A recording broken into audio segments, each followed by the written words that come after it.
I've reviewed the Time4Learning online homeschooling program on my channel before, but this is the first time that I'm going to be showing it to you specifically for middle and high school students. You may be surprised to learn that it's actually quite a bit different than the Time4Learning program for elementary school. I'm going to show you examples of the curriculum from a few different grade levels so you can see how it might be very different than what you have come to expect from Time4Learning for elementary school. We'll also talk about some things like accreditation and whether or not that's actually important. And we'll talk about how you can get a transcript and diploma on Time4Learning. But before we get into all that, let's just go over some of the basics.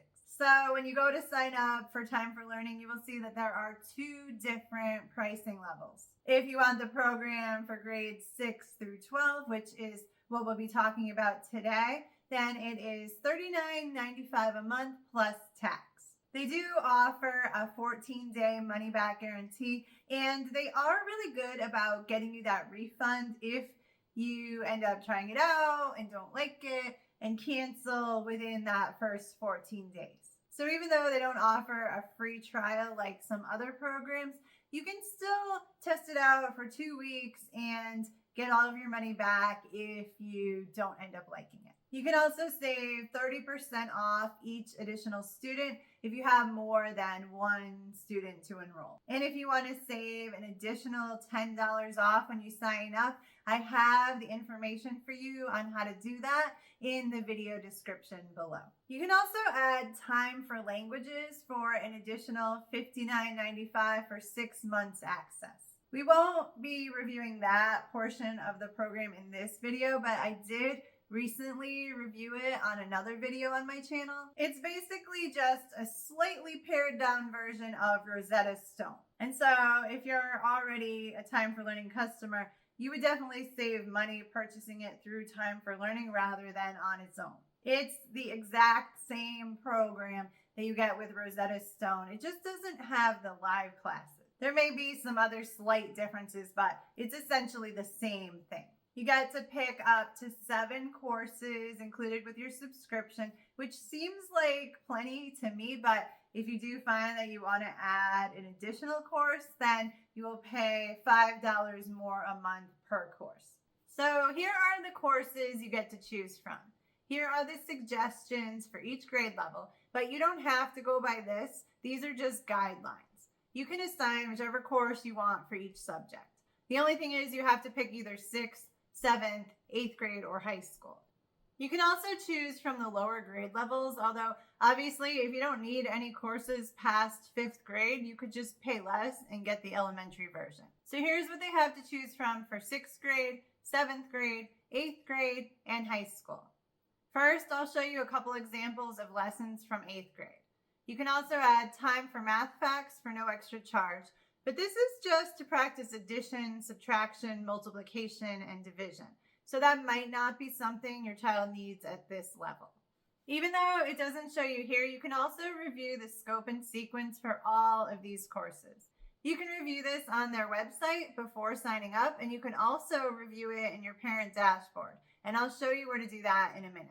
So once you pick your child's courses, they will be ready to get started, but I suggest that you also take the time to create a lesson plan now. So you would come here to lesson planning and reports, and then go here to the activity planner. So here you can choose the start and end dates for your homeschool year and which days of the week you want your child to do their schoolwork on. And then it will calculate how many activities need to be done each day to reach the goal. Of course, your child can work ahead, but this will help make sure you're staying on track. You can also set up days off and vacations so that it will shift the assignments. There's quite a bit more you can do here, but I'm going to come back to this later. For now, your child is ready to go and start learning. I do want to show you, though, first where you can go to find the information on each of these courses. So you go here to view lesson plans, and then you can open all of these up and see a lot more information. You can see what they will be learning in each lesson and even see a preview of the lesson. And one thing I especially want to point out is if you open up one of these, you can also access some offline resources. So for example, here is a whole offline resource bundle that you can download and print.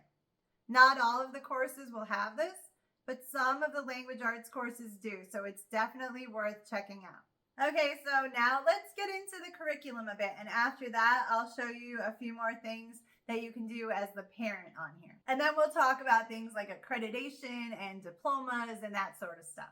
So we'll log out here and log back in as the student. This is the main dashboard that your child will see when they log on. They can pick any subject to start and go in any order. If you created a lesson plan for them, like I showed you a few minutes ago, then they could click here on My Plan, and it will show them what they need to do for today. And they can filter this over here by day of the week or subject. So this is going to show them everything they need to do today. They can, of course, work ahead if they want to, but this is just how many they should complete to stay on track. And they can jump around and do one math lesson, then one language arts activity, then go back and finish up math. It's really however they want to do it. So let's look at a language arts lesson first. And I just want to point out here that Time4Learning does have an entirely different curriculum for high school, and some of that curriculum is also used in middle school. You're going to see what I mean in a minute. But if you've watched my other Time4Learning videos, or if you've used Time4Learning for elementary school, then you've probably noticed that a lot of the videos feature a lot of cartoons. I was hoping that by 8th grade, most of that curriculum would be gone. But as you'll see here, they're still using that type of curriculum in 8th grade for language arts.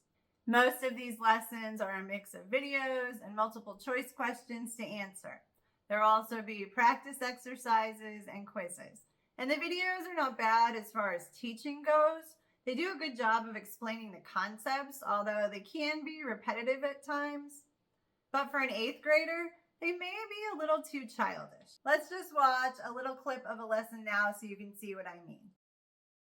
Chet bumps into Edna on the street. When she says hello, Chet feels bashful. What is the antonym of the word bashful?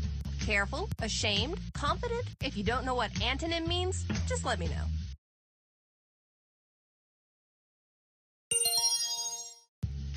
An antonym is a word that has the opposite meaning of another word.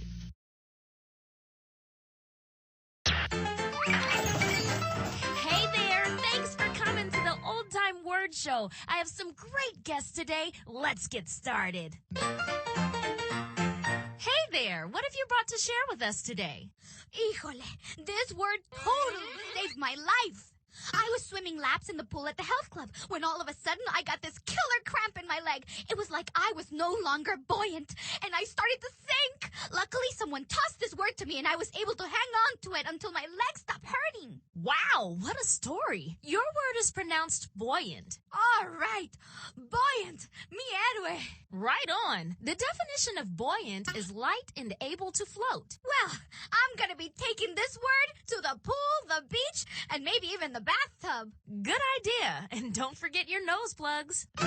All right, student, let me ask you a question. Half-Court was able to float in the water because she had something buoyant. Which of these words is an antonym for buoyant? Unsinkable, sponge, weighted.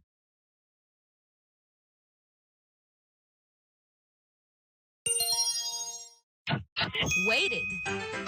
Something that's buoyant will float, and something weighted will sink. They are antonyms. Well, it's a good thing I had something buoyant with me in the pool, so I wouldn't sink. Exactly.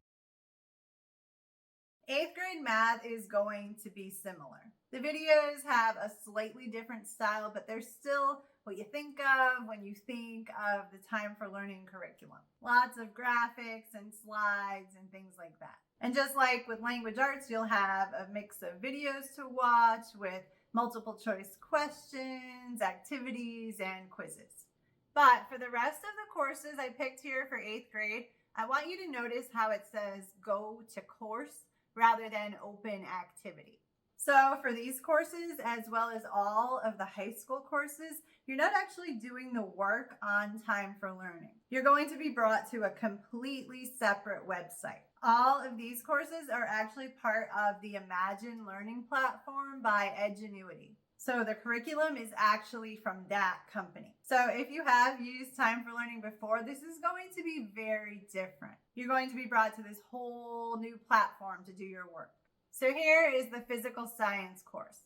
You're just going to start at the beginning of the course and go through the lessons. Just like on Time4Learning, you can skip around and do these in any order you want. But you can also just start at the beginning and go through the course. And you'll have to pay attention to your assignments on the Time4Learning dashboard so you can know which lessons you're supposed to complete each day. So you're kind of going to have to jump back and forth between the two screens to keep track of what you're supposed to do. Most of the lessons that I've looked at so far on the Edgenuity platform follow the same format. So let's switch over to 10th grade now, and then we can take a look at a lesson more in depth. So now I've picked some 10th grade courses. And what you'll notice now is that all of these courses are on the Edgenuity platform. So you can see what you're supposed to complete each day here, but to actually do the work, you're going to have to go to this other learning platform. So let's take a look at one of the courses now. We'll try geometry. So just like with the 8th grade science course, the geometry course is mapped out here on the main screen. You can skip around or you can just start at the beginning and go through the course. Over on the left here is a place to review any notes you've taken in the course. And this is also where you can view your progress in this particular course. You can also download a course report here. If you want to see all the Edgenuity courses you're enrolled in, you can do that here. And you can also see a quick snapshot of your progress through the courses. You can see I have a lot of courses here. That's because I was skipping around and changing grades, and so it's still got the other courses I was testing out. I'm not sure if they'll eventually get removed. But this is a good way to switch between courses without having to go back to the Time4Learning dashboard. Up top here, you can see the lesson objectives and standards, and you can also view the entire transcripts for the lessons. If you click on View Guided Notes, there's actually a PDF you can download or print out. When you click on a lesson, this is what it will look like. They all look like this. On the left will be some tools you may need for the lesson, such as a calculator and some other reference materials. Over on the right, you can take notes, view a glossary of terms from the lesson, and view the lesson transcript. So now let's just watch a short clip of this lesson so you can see what it's like. You are answering the question, how can undefinable terms be used to create precise mathematical definitions? You know that lines are undefinable in geometry, but they are building blocks to other concepts that can be defined, such as all of these. Let's first examine how lines can be used to define other geometric figures.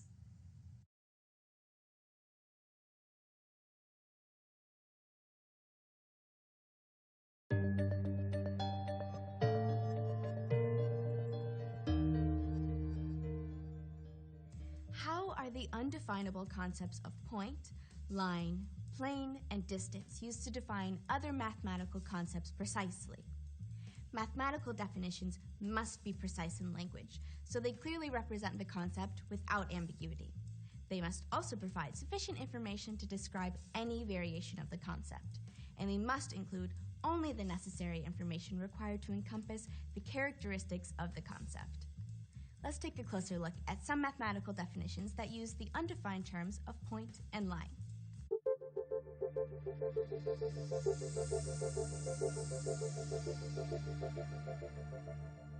A line continues forever in either direction.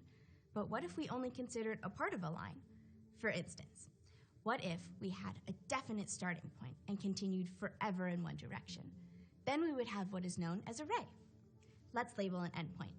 We'll call it A, with a point B in between the arrow and the endpoint. Now, we can write the definition of a ray as part of a line with an endpoint. In this case, it would be endpoint A. That extends forever in one direction.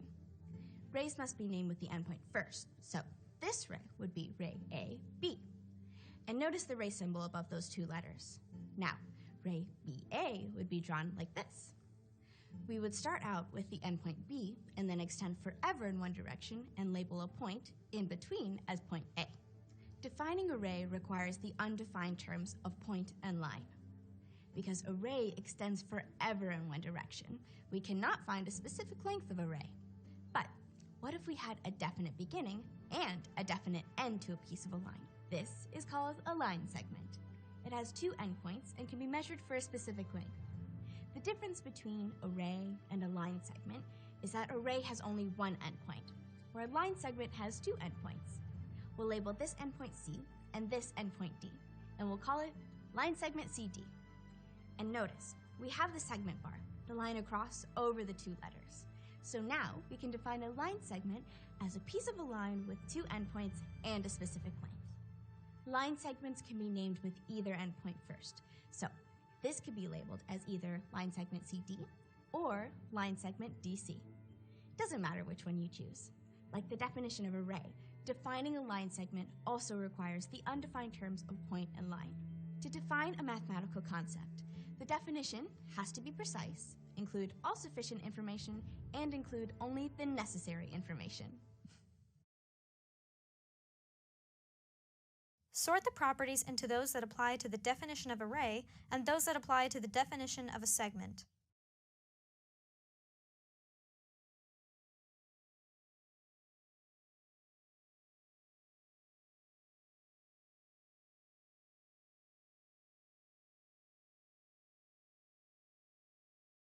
Arrays and segments are pieces of lines that have their own unique properties. So hopefully that gave you an idea of what the high school lessons on Time for Learning are like. As you can see, they are very different than the lessons that are done on the Time for Learning platform. I am pleased to see that they are not those same childish cartoon lessons. We have a lot more to talk about, but before we do that, let's just look at one more lesson on Edgenuity. How about U.S. government, a 12th grade social studies course? So you're going to see that the setup and everything is the same. So let's just watch a couple minutes of this lesson to see what it's like. In this lesson, we're answering the question, how are types of government different around the world? You have seen that countries around the world have different forms of government. To understand how those governments function, we'll start by looking at how government structures distribute power.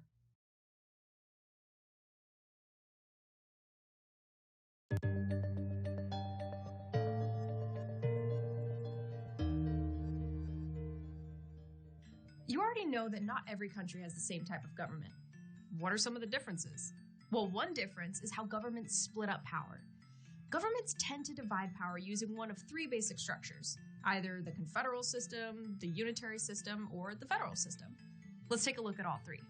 In a confederal system, government power is split equally among different units, or independent states. The result is a confederation, where each unit functions independently. Think about a confederation as an alliance between equal partners. The units work together to meet mutual needs, and there's little or no central authority. Confederations sometimes form a weak central organization to serve specific needs. For example, the central organization might form an army, or they may set up a money system. But confederations aren't very common around the world. Now, a unitary system of government is like the opposite of a confederation. In a unitary system, a central authority holds all the power. Think about the word unitary. The root word unit means one, so in a unitary system, one unit holds all the power. Local offices must follow decisions made by the central government.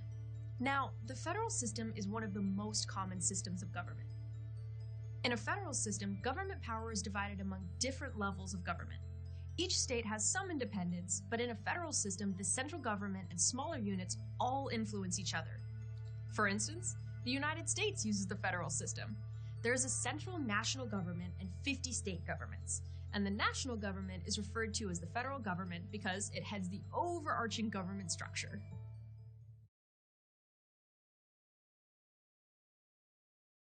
Let's evaluate what you have learned about different government structures.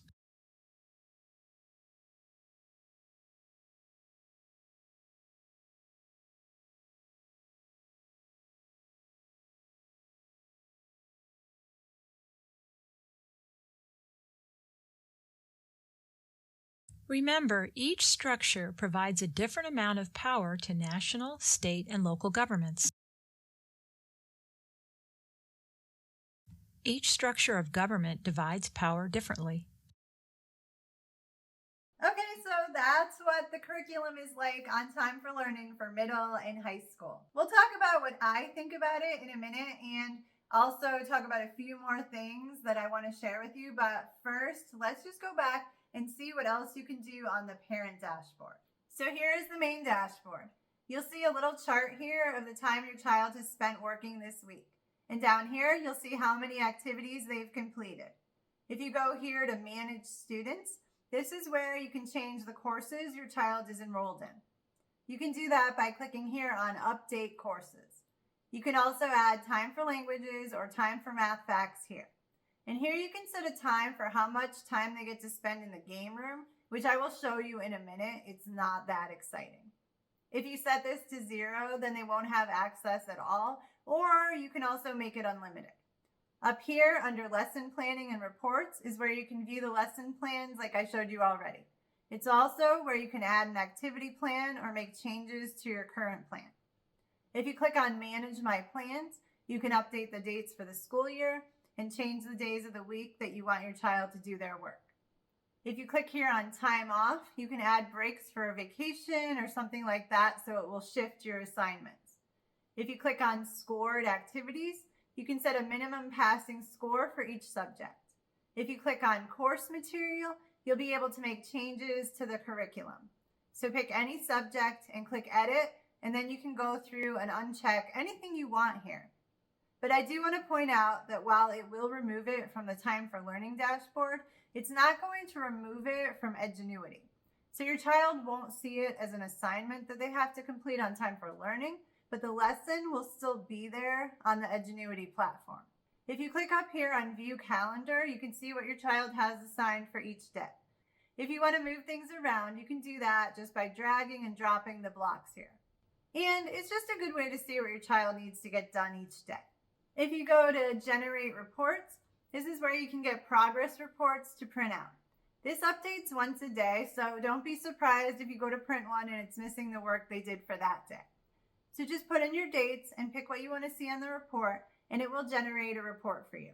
And this will include the lessons from Edgenuity. I think that's everything I wanted to show you on the parent dashboard. So let's just go back to the student dashboard so I can show you the games thing. So here under Time for Fun, they can access this art gallery where they can view art submitted by other students or submit their own art. They can change the background color of their student dashboard here. And then there's this game room, which has a few games they can play. It's really very basic. I'm not sure a high school student would be spending much time here. Okay, so now I think I have showed you everything that I wanted to show you about the Time for Learning online homeschooling program for middle and high school. But there are just a few more things that I want to talk about. And the first one, because I know I'll get questions about this, is Time for Learning accredited? And the answer is no, it is not. But listen closely because this is important. A curriculum itself cannot be accredited, only a school can be accredited. And lately, some online programs have been able to get this designation too, but it's mostly just for schools. Time for Learning is not a school, it's just an online curriculum that parents can use in their homeschool. But here's the thing. If you've seen my video on Acellus Academy and Power Homeschool, then you know that those two programs, as far as the curriculum goes, are exactly the same thing. One program is available for homeschool students, and one program is considered an online school and has the accredited label, and you can get transcripts and a diploma, but the curriculum is exactly the same. So you're really just paying more for that accredited label. Well, with Time for Learning, their high school program uses Edgenuity. And this is an online curriculum that can be licensed by schools. And there are online schools that are accredited and use this as their curriculum. Here's one called Sterling Academy. So this is an online school where you can enroll your child and get a transcript and diploma when they graduate. But it's going to be giving them the exact same curriculum that you can get on Time for Learning. The difference is that instead of paying $39.95 a month for this curriculum on Time for Learning, you'll be paying $275 a month for this school. So I hope you understand that you're mostly really just paying for transcripts and a diploma. So do you need a transcript and a diploma from an accredited school for your kids to be able to succeed? In most cases, no, you don't. A college is not going to say, wow, you got your diploma from Sterling Academy. Unless your child goes to some really elite private school, colleges do not care. Your homeschool diploma and transcripts are going to be just fine. There may be a few exceptions out there, but as time goes on and homeschooling continues to gain popularity, those exceptions are going to be even fewer. The only time where it might actually matter if you use an accredited school